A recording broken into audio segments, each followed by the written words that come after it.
Hey, welcome to Integrated Preparedness. I'm Steve Smith. How are you all today? Are you getting ready for chaos? That's what I want to ask you and talk to you about a little bit right now. You know what's going on in the world. We've talked about chaos before. I believe it's coming, one form or another, and we've kind of taken a break here. Things have kind of slowed down in the first part of the summertime, and I think everybody's kind of felt it.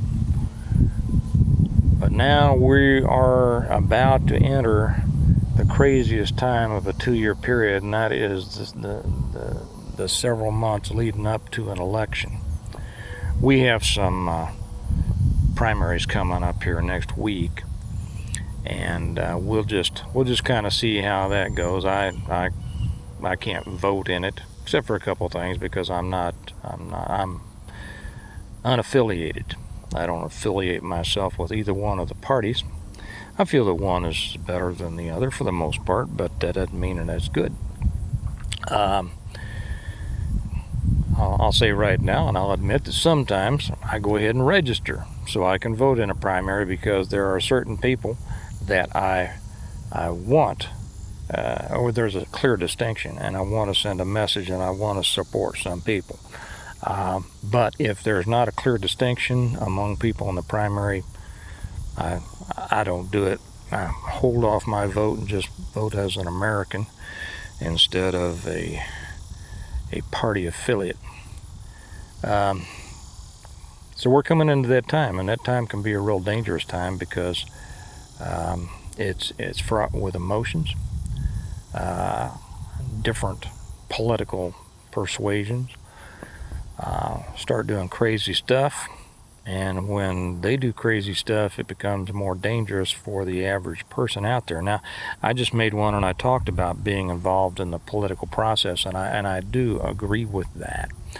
I'm not going to get into that much on this.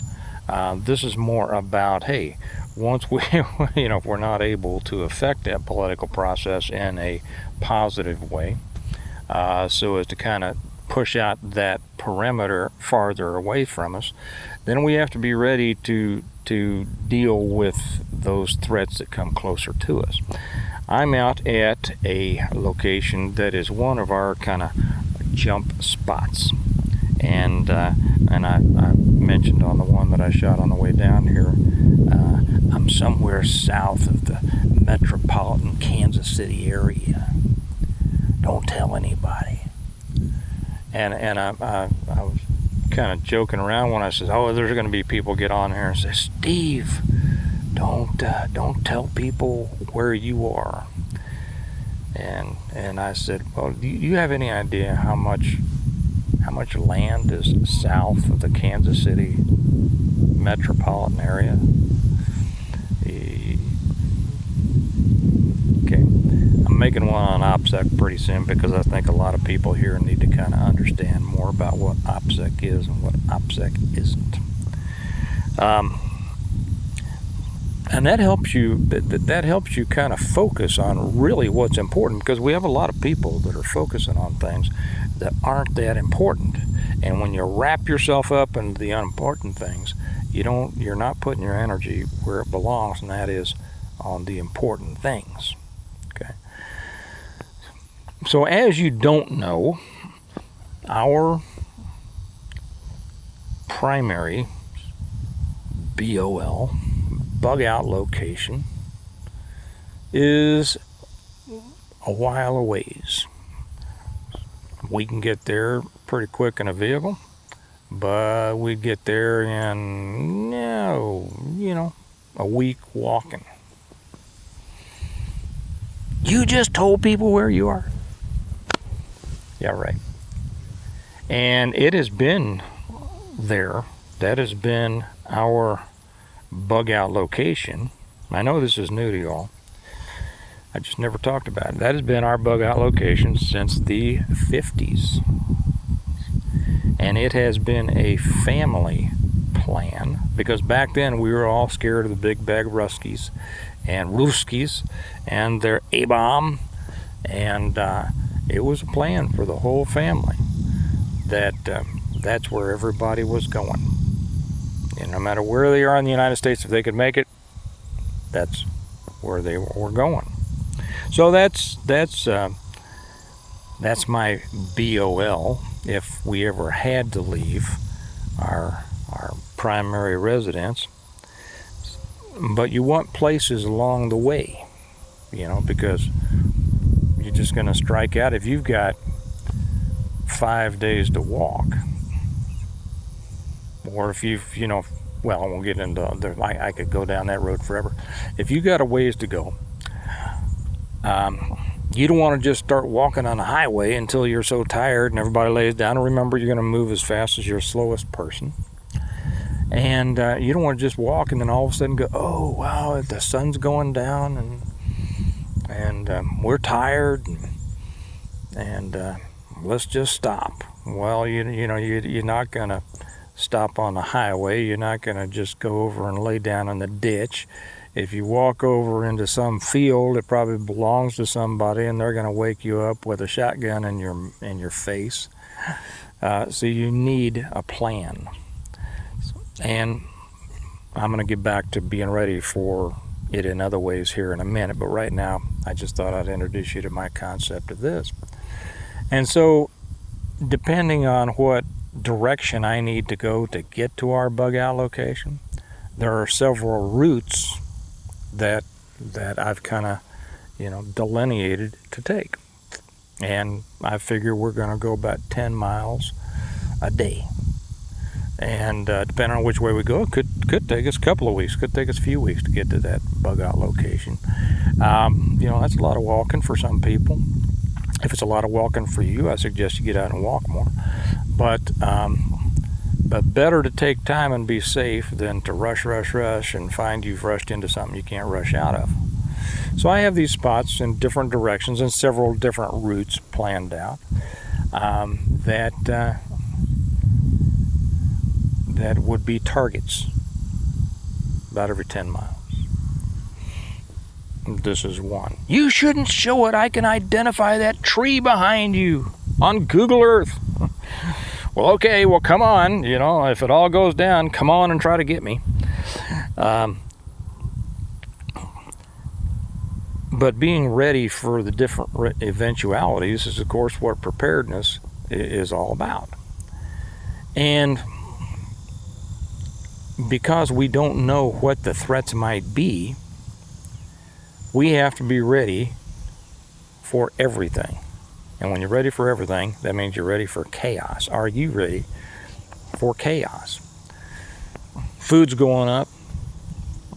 Fuel's going up. Fuel's coming down a little bit, but that's just a political trick, No party in power wants fuel to be sky high when they're coming up on even an off-year election. So, it's nice paying $3.77 a gallon instead of the $6.19 I was paying up in Yellowstone. But still, it's still a game. It's still $2 higher than it was several years ago when 45 was in, and we were energy independent. So that's affecting a lot of people. It's affecting a lot of people, and it's cutting in for those people on a pretty much an unmanageable, I won't say unmanageable, what do they call it when you only make a certain amount of money a month? An income that you can't control. If that's cutting in and you've already been living too close to the edge of your money, that can be devastating to a person or a family, especially with kids. That's why I suggest you don't, you need a lot of different income streams. You don't want to be relying on one thing, one job, especially if it's corporation, because they don't care about you. You need to have money coming in from a whole lot of different directions. So if you lose one or two, so what? So what? But that's hurting a lot of people. The price of food is just going through the roof. I've said, before, inflation isn't 9.1%. It's more like 25-30% because they don't figure in the food and the fuel. Even if you have, food, and I don't go to the grocery store much, but when I do, I see the change every time I go, every couple of weeks, and I see the change. I see the bare shelves. I see a lack of choices. Kelly just bought her a loaf of bread the other day and got it home, and it was already stale. You know, what's that come from? She bought some steaks, and they were already bad. Why is that happening? Why it's happening is probably beyond our ability to know exactly why it's happening. I mean, we can talk about the reset, we can talk about all this kind of stuff, and I don't discount that at all. I believe that whether it's combined stupidity or whether it's, planned, the result is going to be the same. And I don't discount the concept of the reset at all. Matter of fact, that's what I prepare to be able to deal with, and so should you. So you got high prices, you got fewer choices in the store. What are you doing to mitigate that? Now, one of the things I just saw, and we'll be going by to get a bunch later, the ranchers are having a heck of a time. A lot of people are having to sell cattle that they wouldn't have had to sell before, because of the drought, because of the cost of hay. And so once again, a lot of beef is being sold and processed. I just saw in our circular today that they've got beef on sale at our grocery store for $2.99 a pound, ground beef. Well, we're going to go buy a bunch. Those are the kind of things that you have to be ready for. Now, I am sorry that this is coming at the expense of other people. It's coming at the expense of the cattlemen. But it's there, and my primary, responsibility is to my family, and so, I'm gonna get it. That's cheaper than what I can get a half a cow for. In some cases, it's less than I could raise a cow for. So that's one thing. Be ready for those things. If the real chaos, depending on degrees of chaos, you're going to find that the world is not only you're not going to find the same provisions that you're going to find, and then it's going to become less and less safe. I just did that. That's the one I did before. There's not going to be any safe spaces around here. Not going to be any safe places. This place is fairly safe right now, but I could be sitting in the middle of the city and be fairly safe because I provide my own safety, right? Unless I catch one, from a drive-by 3 blocks over.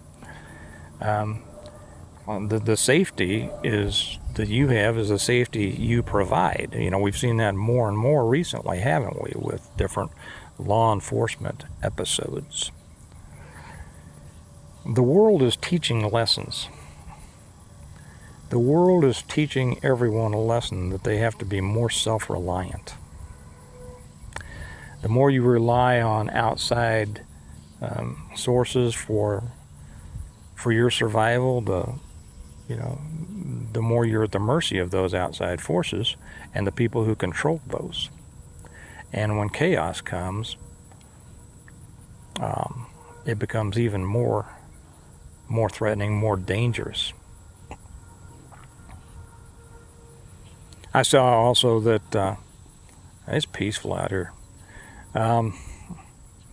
I saw also, you might ask, well, how did you pick this place? Just in case anybody wonders. This is actually a public access area that very few people know about. Nobody from the city is ever going to find this place. And the people who live around here already live on their own farms. So nobody's coming here. Okay. The few people who live in small towns, maybe 10 miles from here or something like that, they're not coming here. Probably if I needed to come out here, the only people that might be out here are some of the guys that came out fishing, and they'd just be coming out to fish. Anyway,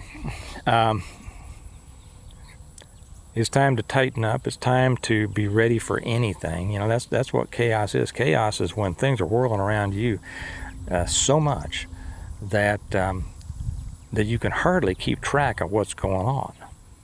And when that happens, the way to survive chaos is not to participate in it.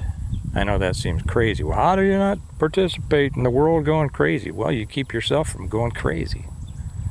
Remember I said in the one a few days ago, that poem, if you can keep your head when all about you are losing theirs, you know, you need to keep your eye on the ball.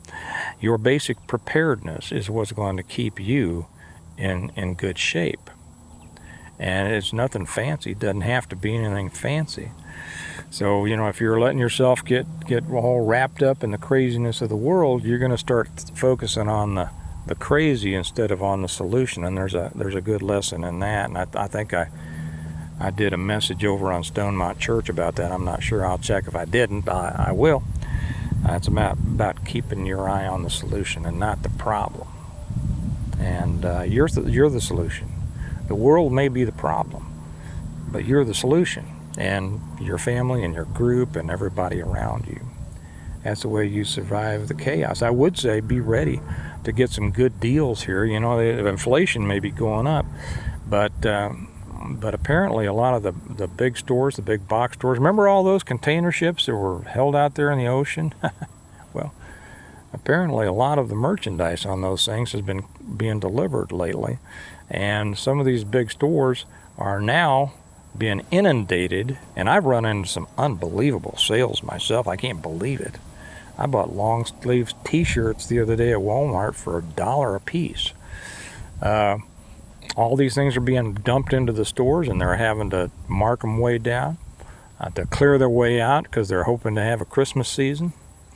Who knows what will happen then, but be ready, because we're going to see a lot of things go down in prices. You know, in bad times there are good things. In good times there are bad things, and you can't let yourself ride that wave. You know, I mean, you are gonna ride the wave, but you want to be in control of it, right? You know, in a ship, and I'm not a Navy guy, but I've been on boats. You know, when the waves are coming towards you, you want to keep the bow. Is that the front of the ship? Is that the pointy part? Into the waves, right? Because then you have some control, and that gives you whether you're going up or you're going down, going up, you're going down. You're keeping your propeller in the water, you know. You're keeping your rudder in the water, and that allows you to have some control. If you're broadside and those waves are coming, you don't have any control. It's just, okay. Maybe I should title this "Keep Your Bow to the Waves." I don't know.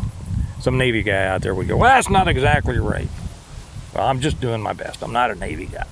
It's a guy I know enough for being on big lakes.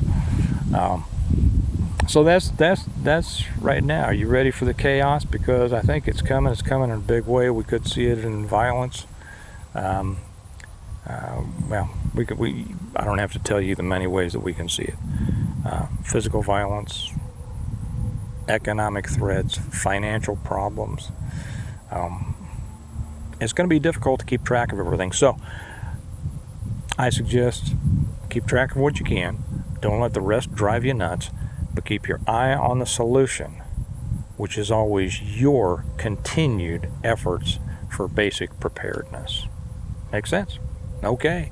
Hey, I'm out on the road, so I didn't bring my books, but remember, this is brought to you by the Stonemont series, and I was writing this morning, and I'll get back to it this afternoon. And the way to get my books are always down below in the information section, and a pinned comment, and you can get down there and see them. And shows you how to buy them either through Kindle or autographed copies from me. Come join us on the Patreon channel. I'll be putting a couple of more things up over there that I really can't put on YouTube. I'd love to have you over there. If you're not over there with us, it'd be well worth your buck. So you all have a good day. Remember that we prepare well today in order to live well tomorrow. And I'll probably talk to you tomorrow. Bye-bye.